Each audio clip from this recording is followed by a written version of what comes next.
everybody, and welcome to our webinar today.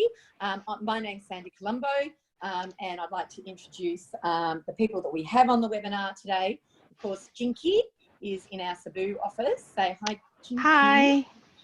Jinky's Dee Mills, Operations Manager, and we have also Kim.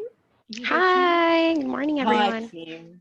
Kim's also in Cebu, and Cebu, in the Cebu, what am I trying to say, Kim? Office. Office, thank you, the office. And Kim actually works with me, and she's part of my team as well. Mm-hmm. And then we've got our very special guest today. Where is she? Are you there? Hello, Karen. How are you? I'm good. How are you? Very good. Very good. So we're just going to start. Karen, can you just give us I don't know, your elevated pitch about who you are, in case people don't know? I'd be surprised. Change management rebel with a cause is my tag. So pushing the boundaries of organisational change management. So I'm an OCM consultant working with all sorts of organisations, and my big word, if you like, is resilience in the face of constant change. Fantastic. Thank you, Karen.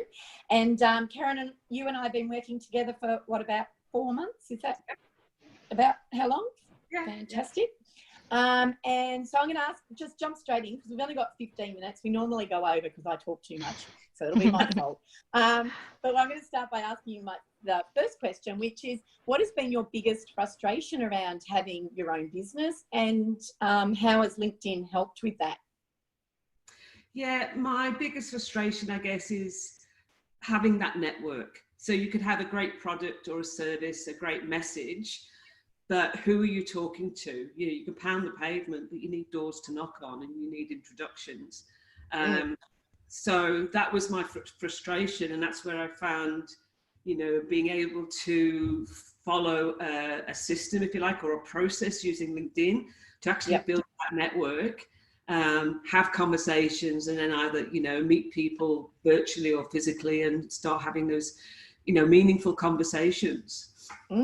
Yeah, and I've got to say, Karen, I would just like to say you're my favourite client because everything I ask you to do, you do, and you do it really well with consistency. But I know we're going to get to that soon. But you and hence you've got the results. Yeah, the engagement. I'm told. What was that? I do what I'm told. I'm very conformed. You do. I love that about you. I want more clients like that, Karen. Absolutely. So that's a great answer. My next question is, what type of information are you putting out there? Like, I mean, is it posts? Is it articles? Is it videos? What's engaging for you?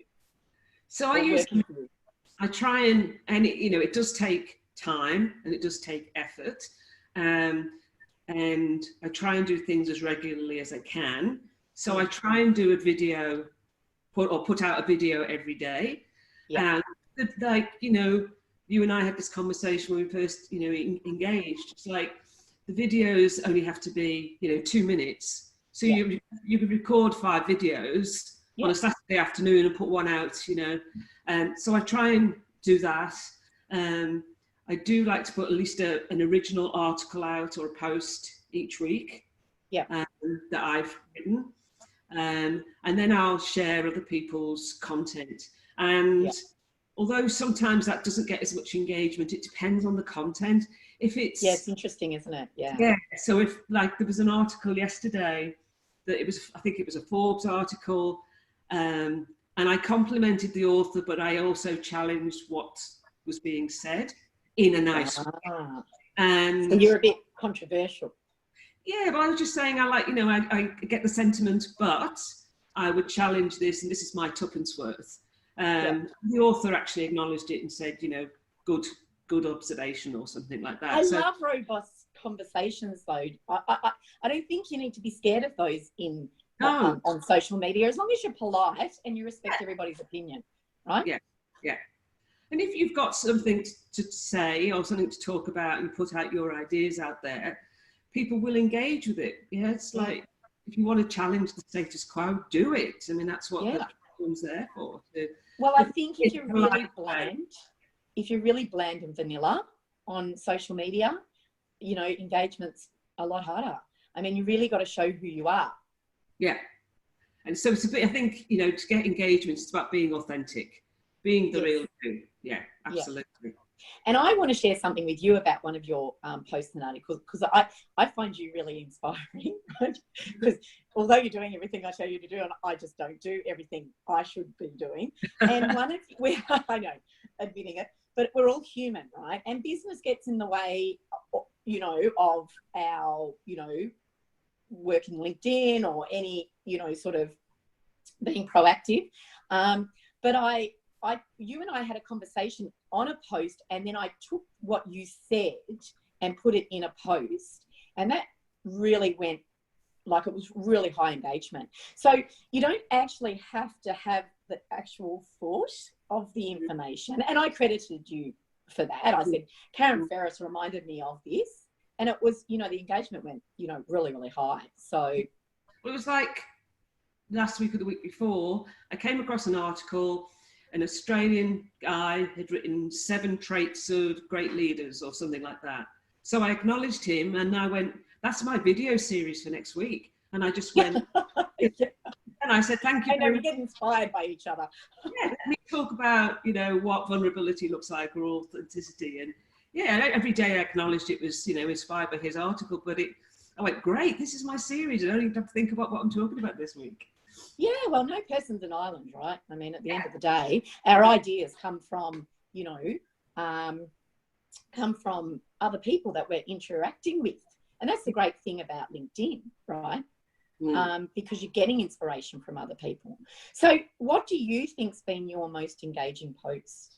Yeah, it's interesting, isn't it?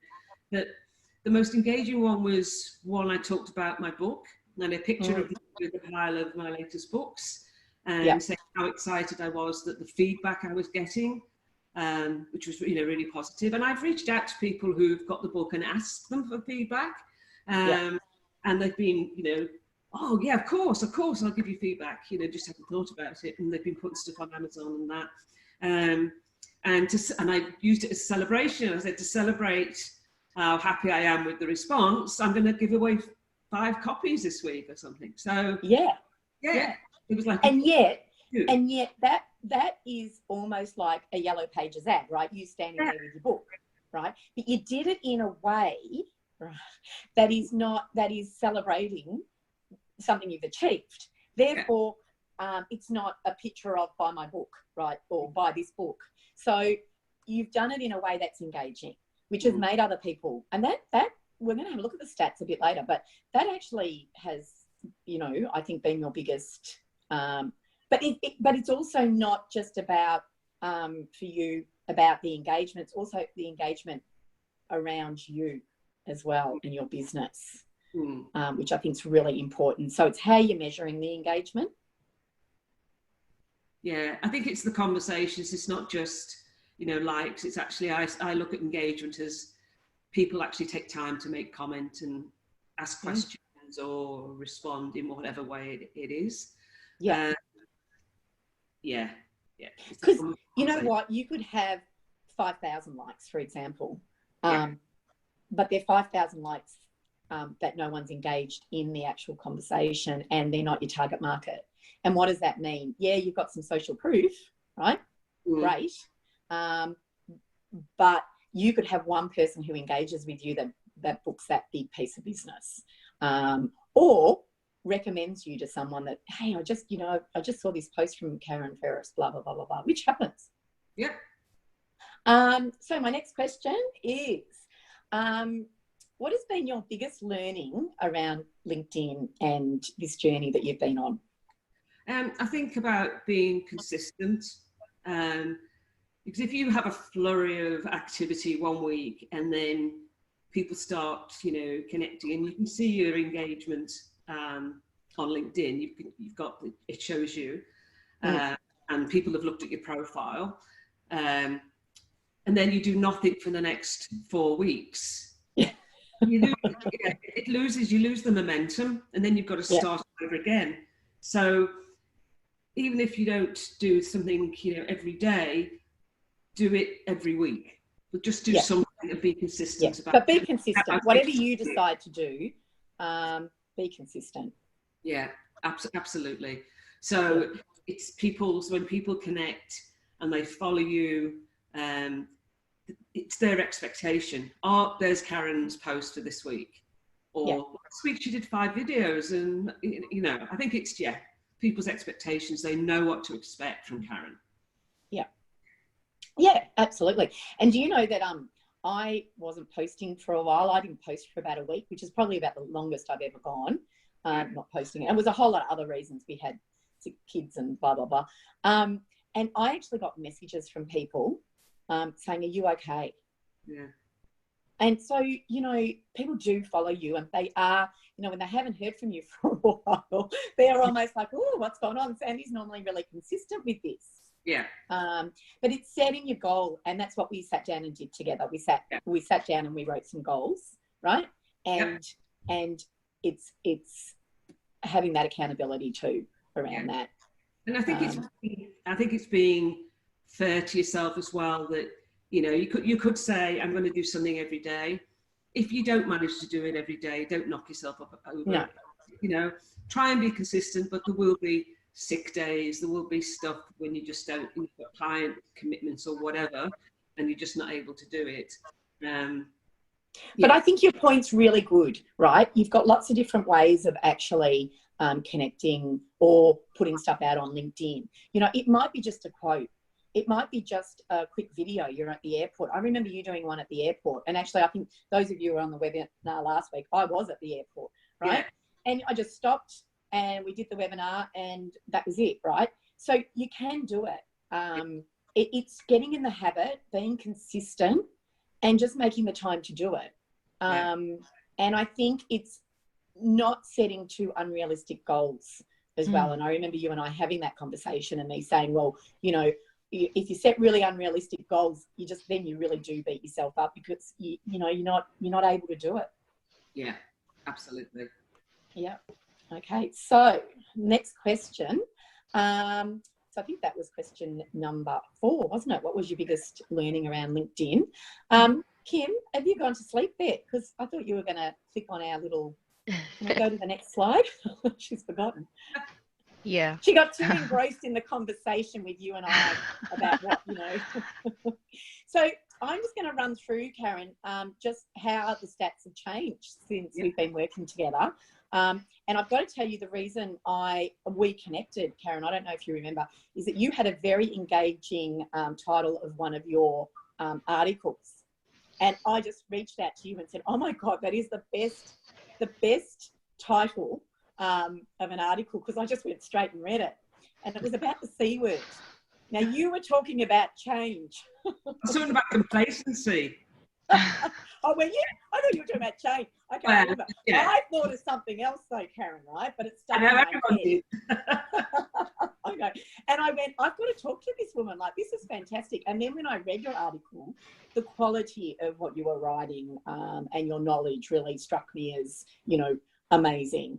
And so I reached out to you and said, hey, are you interested in having a conversation? I love your article, blah, blah, blah. And the rest is history. So let's have a look what's happened over the last few months. So Kim, let's swap again. Next one. Thank you, Kim. So here we are for your progress table.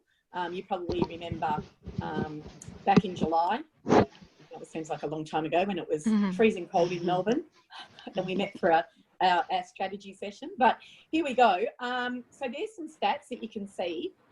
Look, just the connection count is,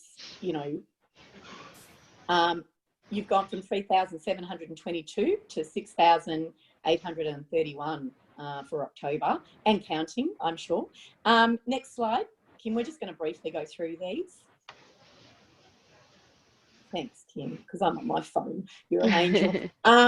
So here we are with, we've looked at the first total acceptance. We're just looking at the first week of each month there, so you get a bit of an outline there. Your progress chart, and the next one, Kim. so that just gives us, Kim's very detailed, and I love this about her, because Kim, I want to say thank you too for putting this together. You've done an awesome job, You're as you welcome. always do. Thank you very much. And so here we go, that, you know, this is connections. And so we've done this together so that, you know, Karen can't run her business, do all the content, and get all the connections and everything else. So it's been a team effort. The next one, Kim. Oh, massive change. We got the next one after that. Okay, this is what I want to look at. This was a post from Karen. I can't read it, Kim, because it's to, what date was that? In July. July? That's July. So I'm on my phone, so it's a little bit difficult, but July 2019. And then, so you can see that you've got about 15 likes and nine comments. That was pretty early on. Can we go to that post that we were talking about? This is July article. Oh, this is July. This is a July article. Okay, so we've got 26 comments and 26 likes and 12 comments. So we're starting to get some movement. Can we go to the next one that shows where, because we'll run it. Okay, so this is September, just to fast forward. Can you read out the likes there, Kim, for me? Because I cannot see that even with my glasses. That's 153 likes and 28 comments. 28 comments, is it? Or 20 comments? 28. 28 comments. Okay. And some people look at views. We haven't put views in there because all views are, for those of you who don't know, is the fact that people have scrolled past. So it's not to say that other people haven't seen it. But we're talking about people who've actually, and we're talking about engagement today. So we're talking about actual people who have engaged with Karen's post. And this is the post that we were talking about with Karen's book. So congratulations, Karen. That's fantastic. Okay. And we are also running out of time. We are already in 17 minutes, by the way. Oh, I've been talking too much, Jinky. I'm sorry. So we got one last question for Karen. If we can go back to Karen, that's fantastic. Very, very good. I've got one thing to ask you, Karen, and that is, what is the one thing people listening today, because, you know, there's a lot of information we've just given them in the 17 minutes and we're running out of time, but what is the one thing that people could do today to get some results or some engagement on LinkedIn? Yeah, I think it's understanding that LinkedIn is all about networking and connecting, and it sounds obvious, but it just dawned on me as a bit like a light bulb. If people like your posts, reach out to them and say, thanks for liking my post, let's connect. Or if people viewed your profile, thanks for looking at my profile, how can I help you? Or something like that, words around that. But, and we were talking earlier about, you know, I get these, not all the time, but people saying, when I reach out and connect to them, they say, I usually don't connect to people I don't know. And I'm like, why are you on LinkedIn then? Because it's all about connecting, and I'm introducing myself. Yeah. So, what do you mean you don't know me? How, you're not going to know me unless we connect. So it's like a circle. And it's sort of like, you know, networking, you know, and I know plenty of people, because, you know, I've been in sales for many years and I love networking, but I know plenty of people that go to events, like a networking event, and go with their colleague and they stand in the corner and have a glass of wine together. And then they leave and they say, you know what, that wasn't very good. We didn't meet anyone. And it's like, well, no, you need to go to the networking event almost by yourself, or you need to split up because you know each other, right? And if you're not meeting anybody else, go to a bar and have a glass of wine together. Don't bother about going to the networking event. Yeah. You're right, Sam. You've got to make the effort. You've got to reach out. Yeah, you've got to make that. And Karen, can I take you back to when we first met and we had that coffee and we sat down at Docklands? How are you feeling? Can I take you back to that place? I didn't know what to expect. I didn't know how it was going to work. But but it was good. I thought, this is, because I remember you had the conversation with me and I said, you know, I've got a great service, I've got a great product, whatever, blah, blah, blah. And you said, how many connections have you got, Karen? And I said, oh, just over 3,000. And you said, that's your problem. And I went, you're absolutely right. Because you were frustrated, right? I remember you being really frustrated because Karen, I only have to read your articles. You're amazing, right? So I could tell your frustration because you're saying to me, what am I not doing right here? And I did say to you that there's no silver bullet, and there isn't. It's consistency. But you were really frustrated because you knew you had, you know, it was that thing. You were 99% there, right? Yeah. I knew there was something that just had to click. Yeah. And it was getting that network of people. So, and it amplifies. The more connections you have, the more people are hearing you. They'll share stuff. They'll comment. Other people see their comments. So it just amplifies all the time, which is awesome. Yeah. Yeah. Yeah. Yeah. And it's a big difference to where you were, you know, even work-wise. Yeah. And just connecting with people and the right people. Yeah. And it's momentum. Yeah, if people don't know you, they're not going to knock at your door because they don't know you're there. No. So. No. And look, Karen, I had a client who's a photographer, and I talked about this last week, who said to me, you know what? I'm a great photographer. It's just I'm just not a good marketer. Nobody knows about me. Yeah. And, you know, if they don't know, they can't find your service. Right. Yeah. And I think LinkedIn's a very different beast if you've got a product or if you've got a service. And all of my clients are service providers like I am. That's why I do this, because I know how frustrated I was. You know, I just felt, you know, I had no network, and I just went, I have to start from scratch. And, you know, you build it. So congratulations. We've run out of time completely. Jinky's getting really cross with me. I can let you talk. I know. Love to hear from all of we had an amazing response today to our webinar, biggest numbers ever. Thank you, Kim. Thank you, Jinky. And thank you so much, Karen, for sharing all of that with our listeners and viewers today. And I'll see you in LinkedIn land. See you all. Thank you. Thanks. Bye. Bye.